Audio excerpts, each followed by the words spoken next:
It's great to be with you right here on the India Development Debate on ET Now. I'm Supriya Shrinate. Now, call it the mini war ahead of the big battle ahead. The winter session of Parliament has come to an end today, witnessed heavy and heated exchanges between the Treasury and the opposition benches, parties testing the waters ahead of general elections 2019.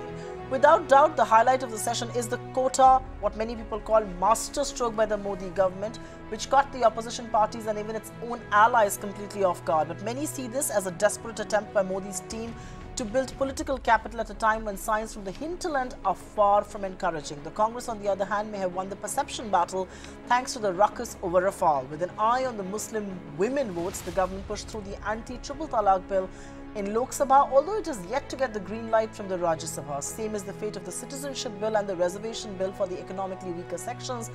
Both yet to clear the hurdle, but of course the Rajya Sabha is seated as we speak. In a nutshell, the winter session has set the stage for a major political showdown that is in the works, the hits and the misses, and what is going to look like up ahead before the elections happen is what we're discussing right here on the India Development Debate this evening. I couldn't have asked for a better panel to do this. Shaina NC, spokesperson of the BJP. Gaurav Vallabh represents the Congress party here. Nasir Salim, spokesperson of the SP. Swaminathan Iyer, a consulting editor. And of course, Sagarika Ghosh, consulting editor of the Times of India. Let's go across to Sagarika. And Sagarika, before we begin this, it's great to have you back here, and I think, everybody wants to know. The session has wrapped up. It was a heated session. It saw many barbs being traded, many allegations, a lot of mudslinging. But as the session wraps, has the poll bugle been decisively sounded? Absolutely, Supriya. I think we have seen the government go into a kind of hyperactive mode after December 11th, when the results of the assembly elections in Chhattisgarh, Rajasthan and Madhya Pradesh came in. I think while the opposition seems to have gone into a slightly passive mode, thinking that, well, the Modi-Shah combine is seen as no longer invincible and they have taken their time in getting their act together, the government has stormed right into hyperactivity. And, as the WAG on internet said today, that there are 70 days to go before the model code of conduct comes in, and Mr. Modi is going to come up with 70 more schemes. So it looks as if every constituency that the BJP feels it has lost out on, whether it's farmers, whether it's upper caste, whether it's youth, the government and the BJP is going to go all out to woo these. Clearly, the 10% quota is a result of the setbacks in Madhya Pradesh, where, in fact, as you saw, the upper caste anger against the BJP was acute. There was a formation of the upper caste Sapaksh party, which had come in over the amendment that the centre had brought into the SC/ST Act, which had been diluted by the Supreme Court. So clearly, the government has moved, the ruling party has moved into hyperactivity mode. Mr. Modi is going to address 100 rallies, as we know, in 100 days. By early March, he's going to address, he would have addressed 100 rallies. And I think we're going to see many more schemes roll out from the government. I think we're going to see something for farmers. I think we're going to see something for youth. So I think, we're going to see all guns blazing hyperactivity from the government. Oral, losses in Chhattisgarh, Madhya Pradesh and Rajasthan, the Modi-Shah duo was going to sit quiet and let the opposition take polity by the storm. Stands corrected. They do not know what is really coming.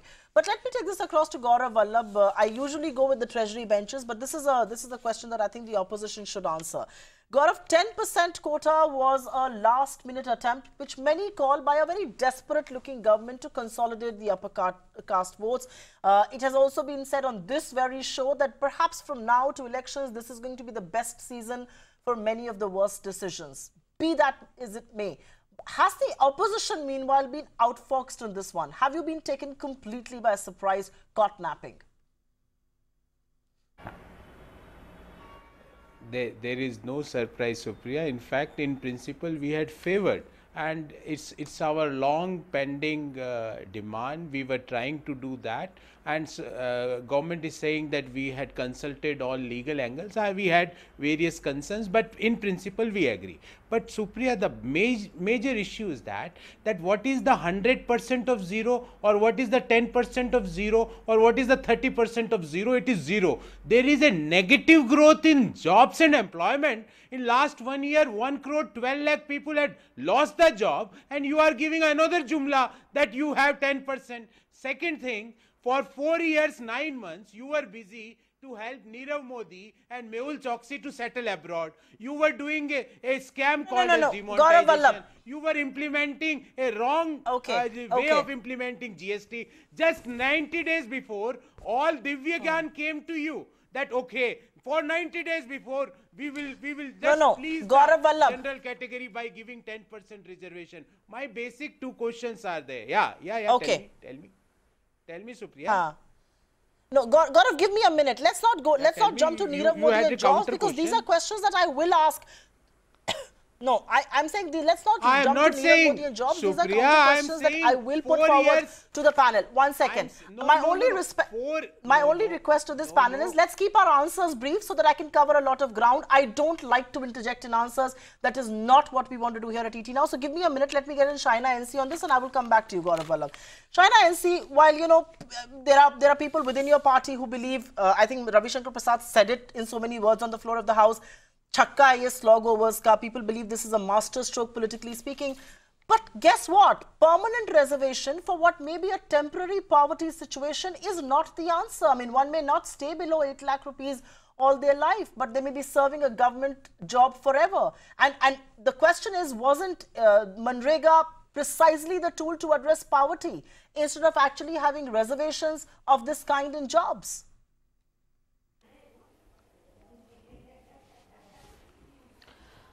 Look, we have had reservations for scheduled castes, for scheduled tribes, for OBCs, for Vamyukti Jatis, for nomadic tribes, for Marathas, for Muslims, for segments and sections of society based on caste, creed, community. Now, if Prime Minister Modi believes truly in Sabka Saath, Sabka Vikas, what is the fundamental here? That based on your economic background and your sociological background, if you belong to an upper caste, but still you are not given jobs or you are not given admission in institutes, should you not be entitled to doing so? And I think that this 10%, which was unanimously welcomed in the Lok Sabha across the board, I can't understand why people have chosen to speak up only on television channels to question timing or to say that this is some kind of a poll stop. But when it comes to being in the Lok Sabha, you could have rejected, or you could have spoken up, or you could have said you don't want it, but you chose to completely agree. So are we doing something right, or are you doing something wrong? Right. That is the question here. So I'm not for 1 minute saying that reservation should not be based on your backward caste or your caste or class, but it must be based on an economic background too. If there are people of the upper caste who belong to a deprived section when it comes to availing of opportunities that the government gives or institutes of education, why can't they also be have access to it? And it has been so welcomed in the Lok Sabha that I don't think this non-committal approach or dilly-dallying really works. No, but that is the travesty of our Indian polity. The travesty is that people who should have opposed this, rationally speaking, could not, because this is the politics of the day. I think competitive populism is going to take center stage, and I will have that question to be asked to both the Congress, the SP, and of course our experts here on the show. But Nasir, if I may come to you, while the 10% has been brought in, obviously with an eye on Savarna consolidation, we did see the upper caste being a little disillusioned, weaning away from the BJP. That's exactly what happened in Madhya Pradesh, Rajasthan and Chhattisgarh. Will it not, however, be a cementing factor for backward and the SC/STs, who in any case fear that reservations are being tampered with? So you obviously couldn't be seen on the wrong side of reservations for the upper caste and, the economically backward there. But what about the ire that, politically speaking, people may face from the other side? And there will be increased clamor for higher reservations for them. I mean, people have already begun talking about a 54% now. Narsir Salim. You see, Supriya, yes, Supriya, I hear your question. Thank you very much. Supriya, it's very simple. As far as the SP is concerned and we are concerned, we are obviously in favor of a reservation for the marginalized section, for upliftment of the marginalized section. But the question is more important, Supriya, and the question is this 10%, the number, if it is purely basis the economic condition of the Indian population, the reservation, then obviously 95% of the general population will come under this category of the basis of this economic weaker section. Because if you look at the data and statistics, it doesn't merit a 10% reservation. It should be much higher. Number one. Number two, my second point is, as far as caste-based reservations are concerned, clearly, the central government is not releasing data on the number of OBC, for example. You said 54%. I must tell you, as per the 1980 Mandal Commission report, the real data of OBC is actually 52% of India's population is backward. Now, who's going to talk about that? So obviously, both these statistics don't support anything to do with the reservation. We're obviously supporting it. I mean, we feel that, look, reservation should be given. But the BJP stands corrected. Frankly, I mean, they stand to be falling negative on this entire approach, because the fact is that they have not done their enough homework in getting the reservation. Look what's happening. Clearly, look at the employment situation in the country, to talk about that also. So clearly, none of it is unmerited. I mean, if you look at the economic section, what are these figures of 8 lakhs? Today, a fresh MBA, a fresh graduate comes out, he gets a package of 7 to 8 lakhs. Are we saying that he is the EWS? So obviously, no merit to that. It's obviously a very poor appeasement of vote bank politics, and timing needs to be questioned. I heard the BJP spokesperson talk about timing. Obviously, Nasir, you could not do anything in the last 4.5 years. No, pardon me, let me complete my statement. I'm going to come in there. Obviously, you cannot be talking no, we don't give long-winded answers. Give me a minute. Let me come in there. My only request to this panel is, please keep your answers short, because I have a lot of ground to cover. Reservations is not the only thing that I want to talk about. To answer your question, and both Gaurav Vallabh's, is that if you really thought that they were being opportunistic and they shouldn't, and their reservation wasn't the best, and of course they came out on the last day of Parliament, they had 4 years and 8 months to do so, why did you not oppose it on the floor of the House? Your opposition was, not in principle. Your opposition was on very flimsy grounds, is what I want to tell both the Congress and the SP. But Swami, to you then, when we create new rights, they have economic costs. UPA ushered in a right-based, entitlement-based development paradigm, whether it was right to food, right to work, right to education. But it was criticized for ignoring the huge fiscal costs. The Parliament obviously passed these rights with big majority. It is the same damn story with 10% quota as well. And quite clearly, no politician wants to come in the way of a populist measure. And which is why the question is, will populism be at the center stage of Indian polity from here on, till the ballot is cast?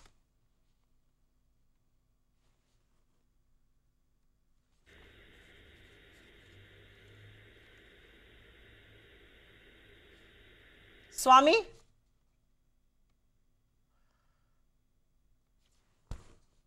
Yeah. Swami, could you get... yes, from here onwards, we are into full election mode. Therefore, everything that you see done, or everything that is said, will be done or said with an eye to the elections. What are the other kinds of populism?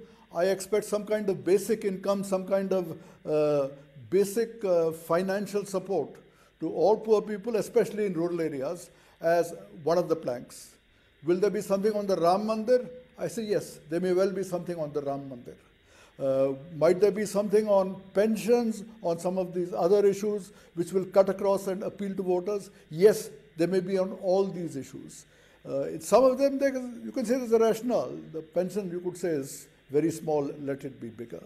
The question is, are you going to see a striving for excellence, a striving for productivity, a striving for things that will achieve a long-term impact for the economy and the society?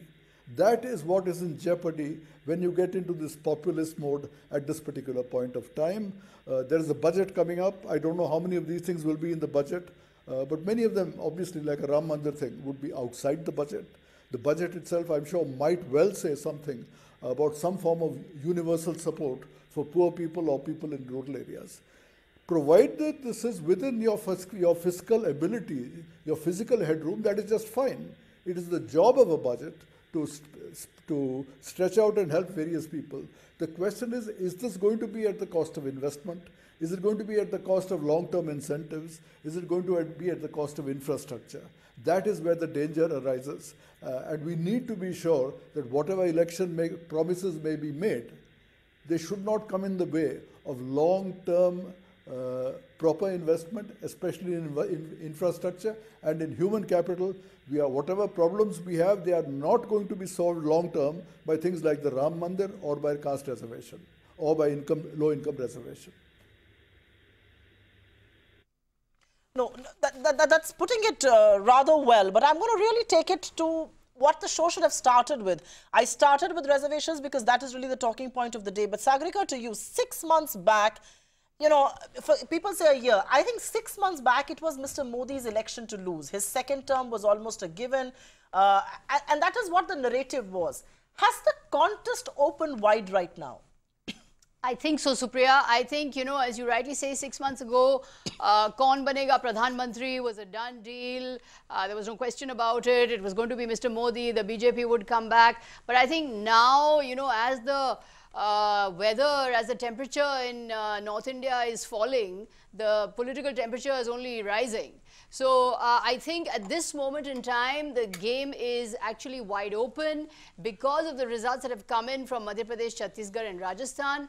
And remember, the north and the west, broadly speaking, from Gujarat all the way to Jharkhand, was where the BJP in 2014 got 240 seats out of 282. Now, if you look at the scenario today, the projections are that in the 67 seats that the BJP, that there are in Madhya Pradesh, Chhattisgarh and Rajasthan, in 2014 the BJP won 65. But now the projection is the BJP is going to lose 44 of those seats and actually be down to 18. So it's difficult to see exactly where that big victory of 2014 is going to come from. So I think that the government, the ruling party is under pressure. I think some may call it desperation, some may call it urgency, but I think the game is wide open. Also, Supriya, I think this is going to be the election of alliances. I think 2 points in this election. Kaun Banega Pradhan Mantri is wide open. Right. And also what are going to be the nature of the strategic alliances. Because, you know, already we've seen in Uttar Pradesh where Mayawati and Akhilesh Yadav have tied up, and analysts have already pointed out that in 2014, if that alliance had existed, right, then the BJP tally would have halved. So from 71, they would have come down to somewhere in the 30s. So there again in Uttar Pradesh, it's looking dicey for the BJP. Right. So, but 5 key states, I would say, Uttar Pradesh, Sagarika, Bihar, I have West alliances Bengal, as Tamil Nadu, yeah, and as well as, of course, in the Hindi heartland. No, alliances is a separate topic that I want to touch upon because I think this election is going to be a test of who can stitch together a better alliance framework, really. And I think BJP has some reasons to worry there. But I'll take a quick follow-up with Swami and then go across to the politicians on the show. And Swami, while many believe that, yes, things are not looking hunky-dory for Mr. Modi, but is it too early to rule him out? Is it too early to predict his ouster? There is, after all, no denying that going into 2019, unlike 2014, BJP is in the pole position of India's polity. Swami.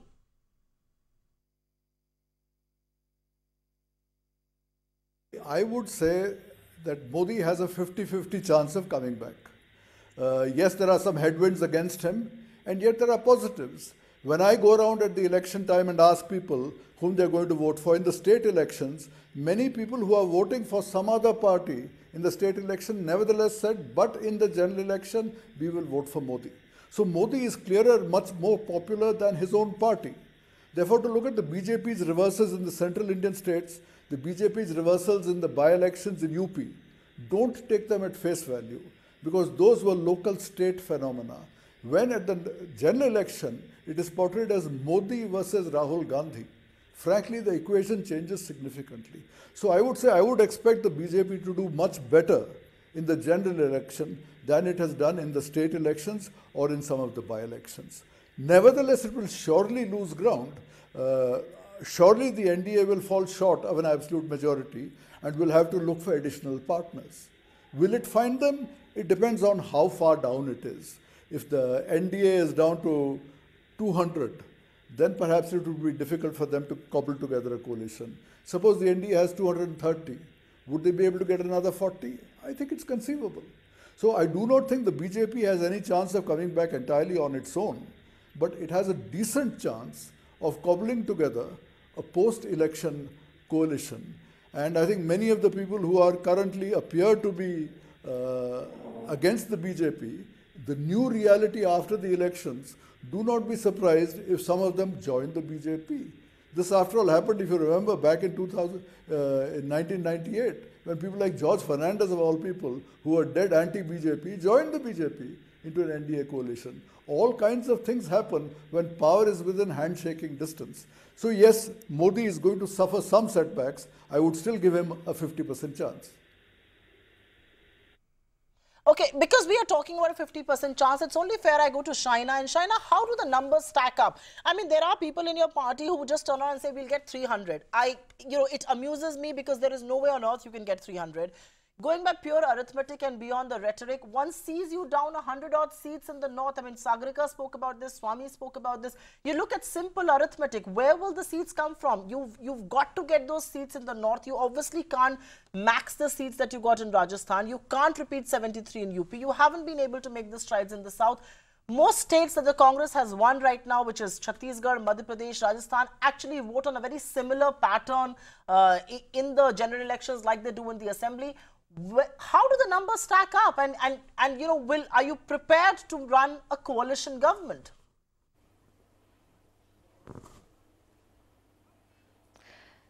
So, Supriya ji, a lot has been said about these three states, and Sagarika was explaining about how we lost and where we will gain from. I only want to say, in Madhya Pradesh, we lost over 15 to 20 seats with less than 100 votes. So I don't see this as victory and defeat. After 15 years, if we're 5 seats apart to forming government, in itself is a victory.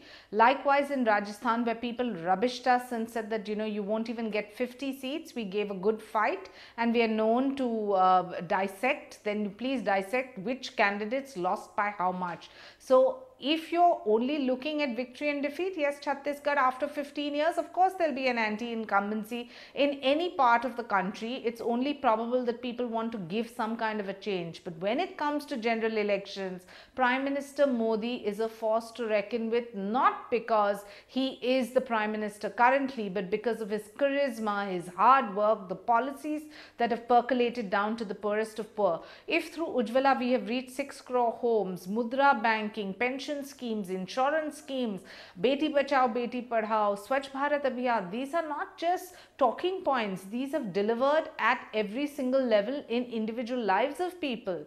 And if we are talking about what we have lost in these 3 elections, please look at what we have gained. Did you ever think that the BJP would come in Assam or in the Northeast in any of the 25 considerable Lok Sabha seats in the Northeast? We seem to be in the position to win all. So I think you need to understand that if you lose some in some parts of the country, you win in many other parts of the country too.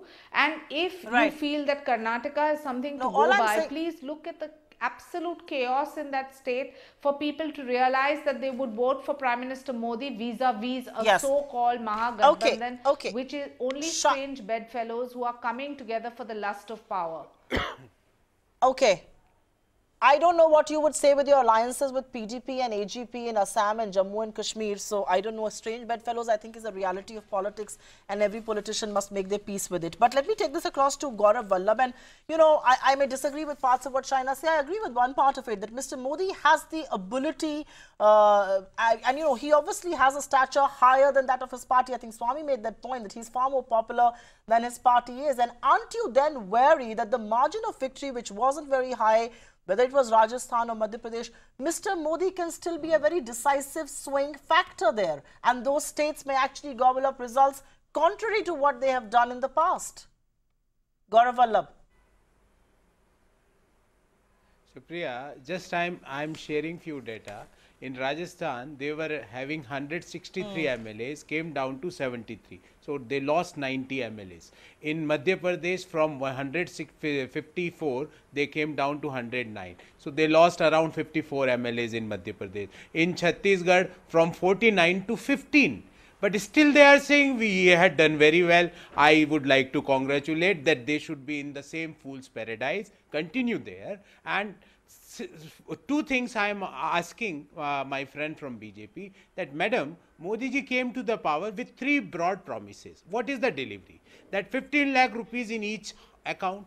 How much money came to each Indian citizen's account? Second, 2 crore jobs per year. hardly not more than 8 lakh jobs in last 4 years. That is as per the government data. And the third is that we will double the farmers' income by 2023.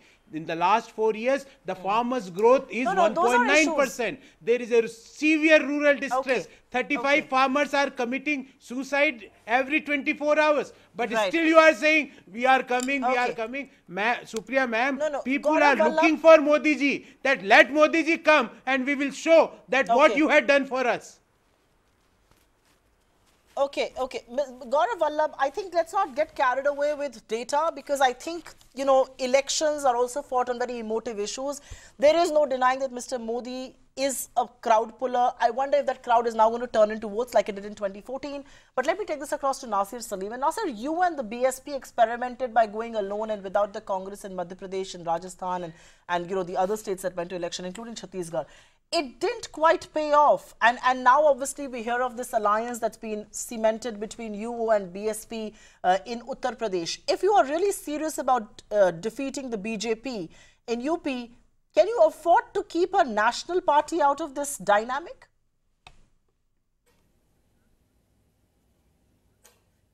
Well, Supriya, you know, as far as the coalition is concerned, I must tell you, when you mentioned 3 states, see, clearly we had certain numbers that we wanted to go ahead and make alliances with them. And that obviously didn't happen for reasons best known to all of you. The Congress felt that they would actually get in the numbers, and so be it. But having said that, I think the bigger question today is, as far as the general elections are concerned, and especially Lok Sabha, Uttar Pradesh sends 80 Lok Sabha seats, 80 Lok Sabha MPs to Parliament. And I think given where we are today, what we've done is we've done something what was beautifully taught by the BJP, and I want to thank the BJP for this. You see, they taught us the way of working on caste-based arithmetics. We were the ones in 2017 went and spoke about the development agenda, the plank on asking votes on development, on Kaam Bolta. That was our narrative. That was our one-liners. Having said that, that never worked. Obviously, the people felt in Uttar Pradesh we didn't do enough of development, and we fell short of communicating it to our voter. But what did the BJP do? They went and divided the people of Uttar Pradesh, and so we said, okay, great. If this is what's going to work, then we will work on a caste-based arithmetic number for which is pro-development and pro-nation, which is what we've done. And clearly, as far as the Congress is concerned, you know, they have their own vote percentages. Exactly the same premise that we had when we were discussing it in Chhattisgarh, Madhya Pradesh or Rajasthan. Right. You know, they said that, look, you have a smaller vote percentage as far as those 3 states are concerned in the assembly. We're coming back and saying we have a larger vote bank percentage as far as UP is concerned. And therefore, we should continue to ally with them. That's it. It's as simple as that. Okay. I wonder if it's going to be as simple as that on the ground, and will this fractured you and the Congress and BSP all fight, you know, you and the BSP fighting together and Congress separately is actually going to be advantage BJP, because index of opposition unity is what we saw in Bihar. I wonder if, you know, it's going to be repeated in Uttar Pradesh as well. But I will take this across to the politicians and then come back to the experts on this round. And Shaina, I think the one question that, you know, I think the point that Sagrika was making, and I cut her short saying that we'll come back to it, it is time to talk about allies and alliances. It is certain that 2019 will be a test for alliances. Given the fact that you've seen some big trouble with your allies, I mean, you know, I think Uddhav Thackeray has been talking and criticizing you for a while. Kushwaha and Chandrababu have left the NDA. Paswan and Apna Dal have, you know, have been bargaining for their pound of flesh. The Akalis look like a shattered force. YSRCP has not committed anything yet, and nor has the BJD. Is alliances going to be a spot of bother? And you've got to be candid here. You can't talk in, you know, lofty generalities.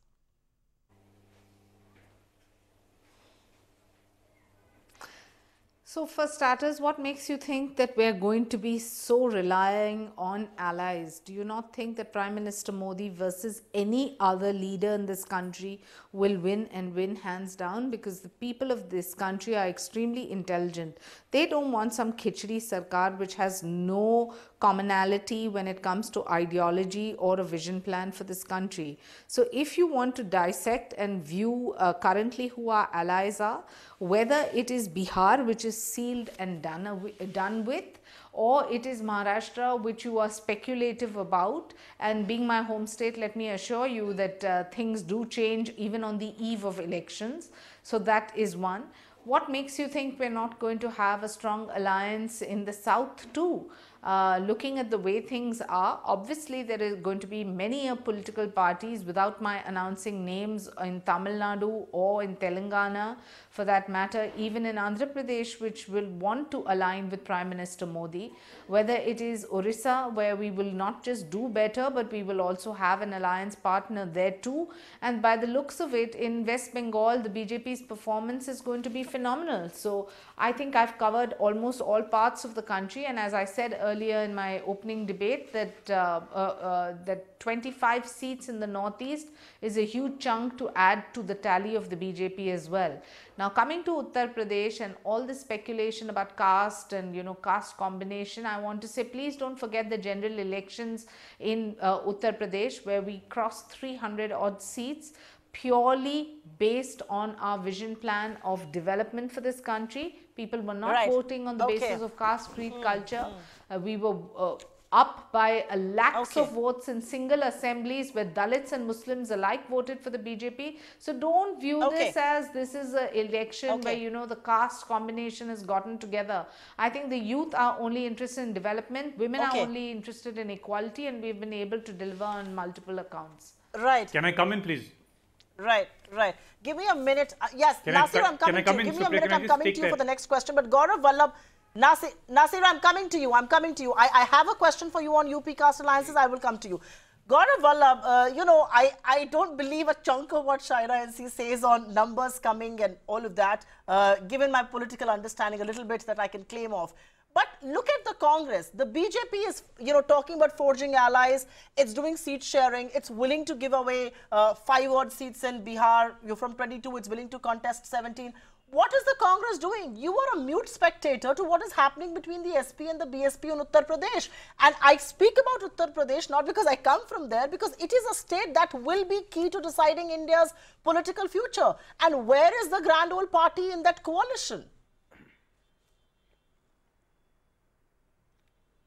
Supriya, we are very sure that in Uttar Pradesh we are going to have Mahagathbandhan, and we will defeat the forces there. What Uttar Pradesh, Shaina had mentioned few points. Shaina ji, Uttar Pradesh governance in last 2 years, they were busy for sharing how the religion of Lord Hanuman, the Jati of Lord Hanuman, the Gotra of Lord Hanuman, the encounters are going on. There is no governance, there is no development. Apna Dal is becoming Paraya. The Rajbar, OP Rajbar is showing the eyes to the party, but still they are saying we had alliance. In Bihar, the small parties like Ramvilas Paswan and the other allies had increased their party share. In Assam, AGP is coming out. In Maharashtra, Shiv Sena is coming out. So what's Supriya? Supriya, I am asking, tell me one state where you had an alliance in 2013-14 election, still you are having, because what you were doing, their alliance was made on for the governance, and you had miserably failed in governance. And now you are saying that Congress had an alliance with Tamil Nadu with DMK, we had an alliance in Karnataka with Kumaraswamy, we had an alliance in other parts of the country, in NCP, in Maharashtra. So where is the problem? Gaurav Vallabh, I will have you. I will have to cut you short there. Nasir Salim, there is a very simple question that I have to ask of you. As of now, it looks like it's going to be you. The Bua Bhatija thing is going to work out in UP. But can a SP-BSP alliance last in Uttar Pradesh? There are months to go. There are many opportunities for a breakup. There are investigative agencies that can be held at you. Akhilesh Yadav faces a frequent betrayal by his own party and his own family. And Mayawati perhaps faces a betrayal by her own temper.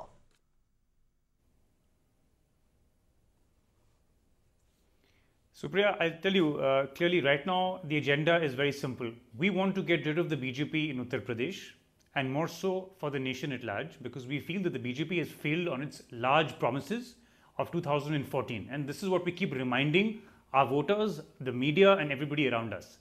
You have to look back what happened in 2014 and the promises they've made. Obviously, it's been completely, they failed miserably. And especially when you spoke about Uttar Pradesh, I must tell you, Supriya, you're an important part of the media. You keep going and meeting people.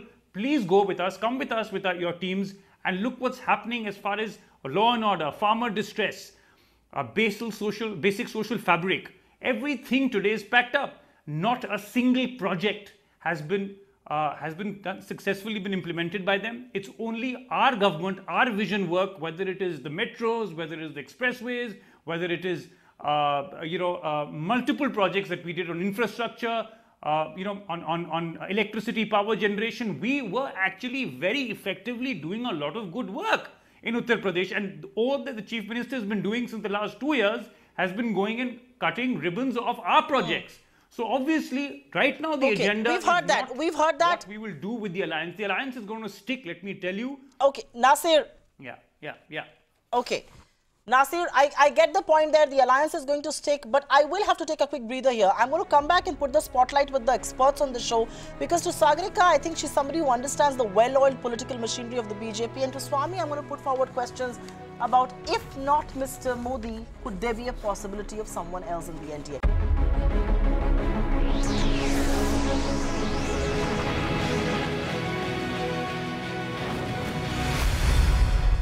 We are talking about politics 2019 and how will things stack up from here to when the ballot is cast. Sagarika, let me begin with you. A decisive leadership, 56 inch ki chhati, and all of that was a really big lure. And one can understand why it was a lure in 2014, because you were coming out of the UPA where Mr. Manmohan Singh wasn't seen as a very decisive, a very strong-willed man. And going into 2019, however, will voters look at Mr. Modi with the same hope, or will they actually, punish him for an opportunity that has been squandered? He could have been an extremely decisive prime minister who could have changed the fate of this country. Absolutely, Supriya. I think, actually just to take off from where Swami left off, I mean, I do think that Narendra Modi is still India's Neta #1. I mean, he does have that charisma. He punches way above his party. I don't think there's that much anti-incumbency perhaps against him as much as there would be against his party. And the BJP certainly is not in any kind of meltdown. The cadres are very much on the ground, and, and the Congress would do well to remember that in Madhya Pradesh and in Rajasthan, the vote percentages of BJP and Congress are the same. So, in that sense, there's no complacency that the Congress can go into here. But I do want to say here, Supriya, that in 2014, Narendra Modi was propagating hope and optimism. In 2019, he seems to be propagating poverty and victimhood. Quotas, anti-Gandhi rhetoric, Ram Mandir, Hindus in danger, anti-Congressism. It's just angry, bitter, strident. That kind of hope, that kind of aspiration, that kind of positive feel-good factor that we saw in 2014, I think is completely missing today.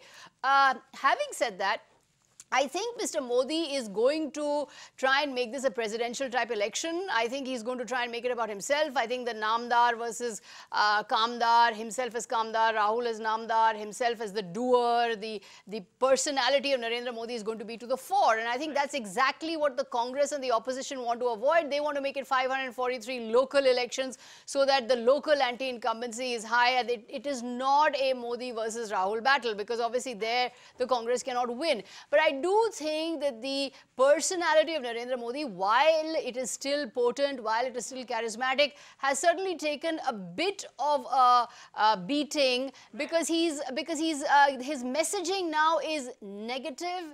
It's poverty oriented. It's victimhood oriented. Right. It's not about hope and aspiration anymore. Okay, Swami, I want you to answer this rather tricky question as well. And I know this is purely in the realm of speculation. If the BJP doesn't get the numbers that it needs to form the next government, if it's a minority government, if there is talk of not Mr. Modi but someone else, there is speculation, at least in the expert community and political observers, who believe Rajnath Singh and Gadkari could be potential candidates. If not Mr. Modi, then who? But the question is, the cadres seem to be completely devoted and connected with Mr. Modi. Will they be accepting of anybody else other than him?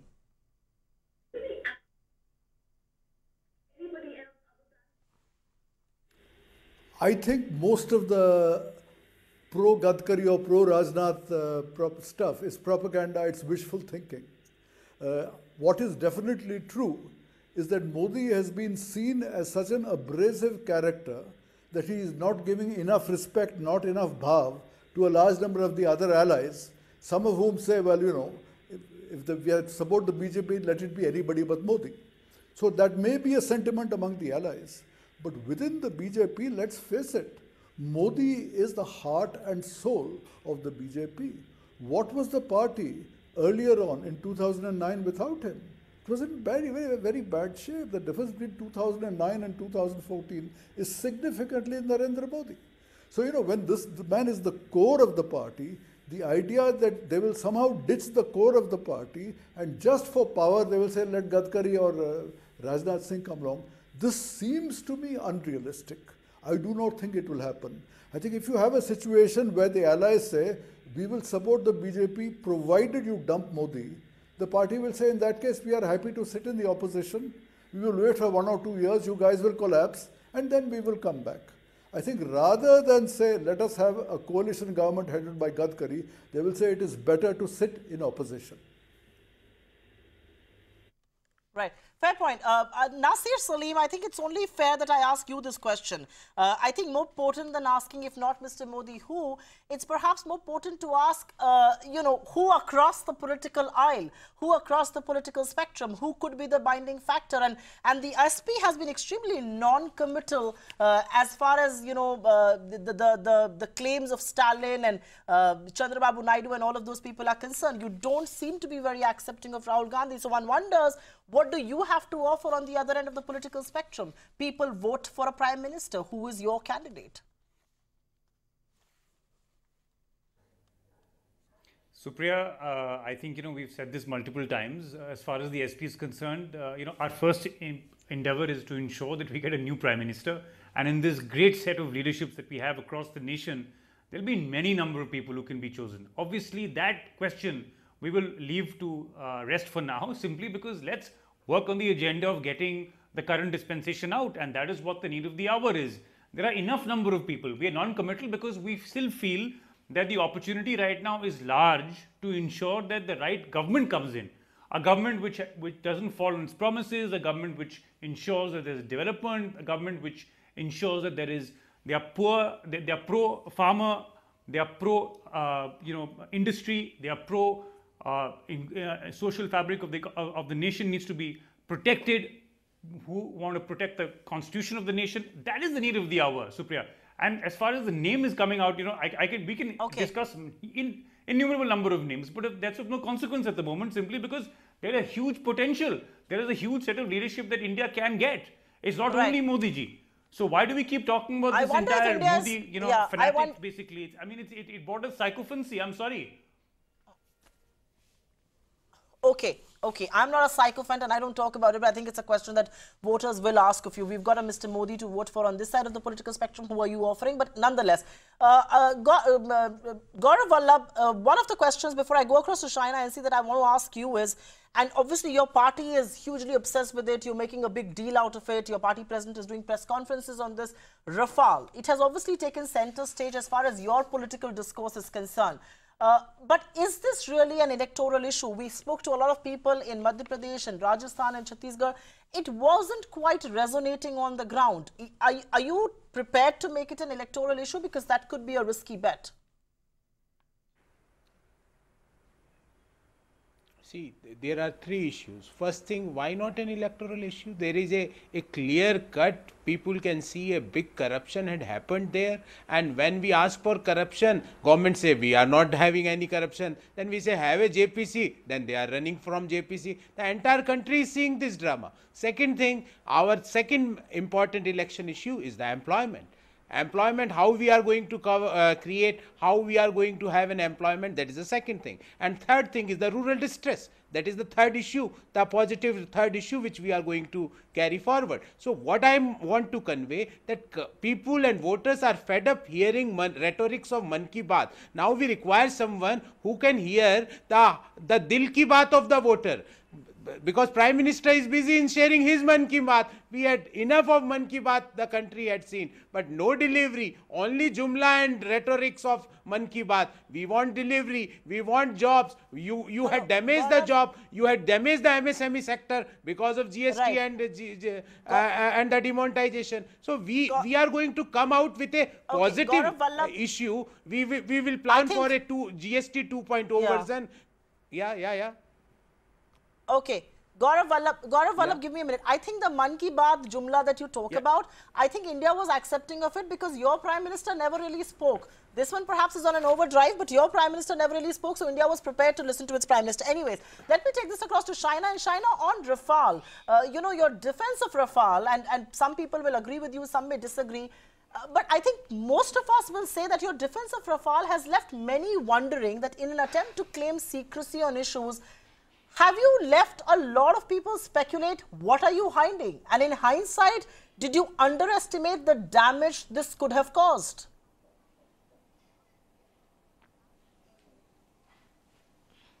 You're right, Supriya ji, when you use the word speculation, because this is nothing but speculation.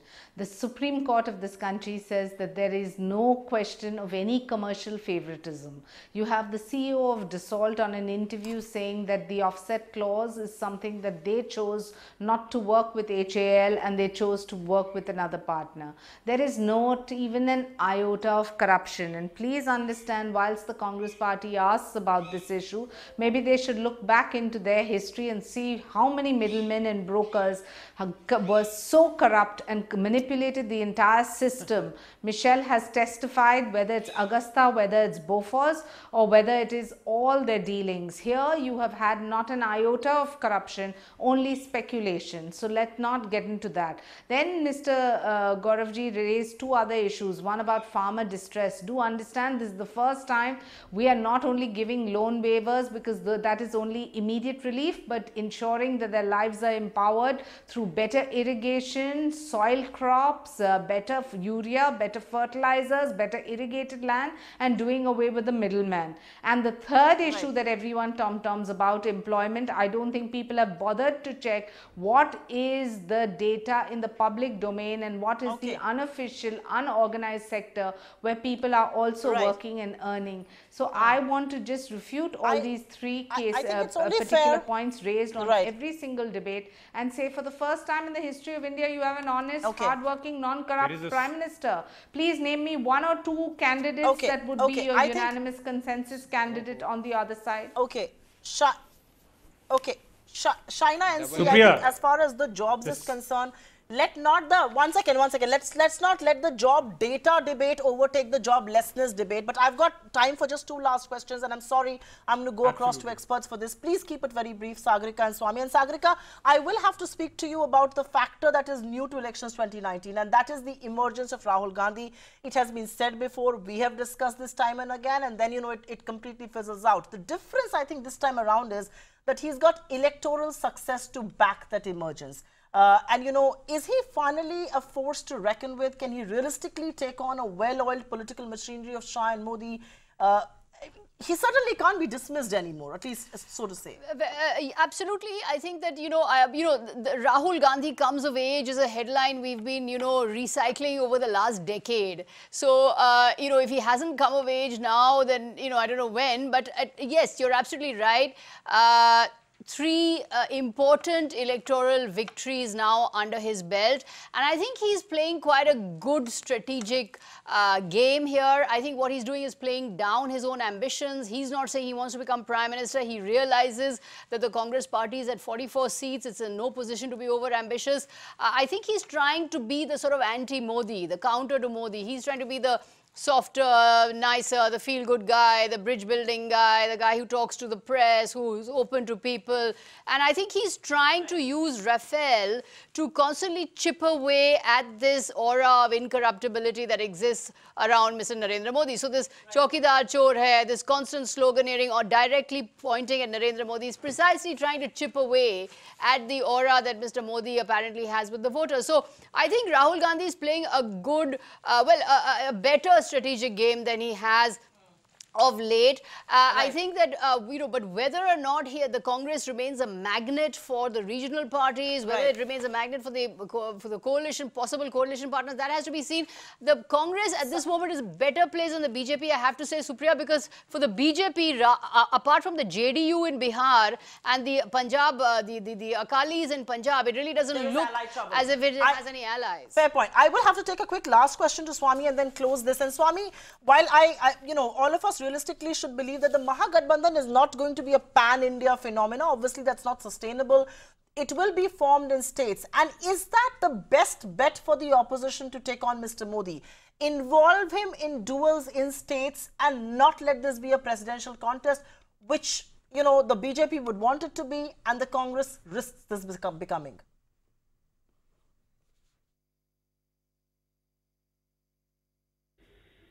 Well, very difficult to say. There are different scenarios in different states. I think at this point of time, if the opposition parties can really create a Mahagathbandhan in a vast majority of states, that makes a significant difference because there will be a large number of closely fought seats. It is not clear to me that Mahagathbandhan will in fact come about. The second thing is, suppose it does not come about, then I do not think that people who are against the BJP before the election will necessarily be against the BJP after the election. So I think the BJP at this point of time should be reaching out to all kinds of parties all over the place, not only in terms of what are going to be the arrangements before the elections, but what might be the arrangements after the elections. I think this is going to be a very interesting time because the election may not be decisive. The decisive thing may be the post-election scenario, the post-election agreements and arrangements. So in some sense, instead of just focusing on the election, I think the BJP will now have to say, let us focus on what if there is a seriously hung parliament, what do we do next, and start preparatory steps on that itself. I think that is going to be a very interesting thing that we should now watch out for in the next 3-4 months. Indeed. And on that note, completely out of time in this edition of the India Development Debate, can't thank this wonderful panel enough. The three politicians on the show, Shaina NC, Narcis Salim, of course, Gaurav Vallabh and Sagarika Ghosh and Swaminathan Iyer for being with us. I think one thing is certain, elections 2019 is going to be perhaps the most watched, the most exciting elections that India has seen. It's going to be a high-stake battle. There will be nothing left to chance. There will be nothing left unsaid. It's going to be a no-holds-barred battle. And we will perhaps see many decisions in a run-up to that big battle. Populism could well take center stage. Alliances will be key. Who can stitch together a better alliance? Who can get better allies on board is also going to be the key question. Will it be a presidential form of election that the BJP would want, or can the opposition actually involve and engage Mr. Modi in different states to fight different battles? That's going to be the key to elections 2019. Completely out of time on this edition of the India Development Debate here. Thank you very much for being with us.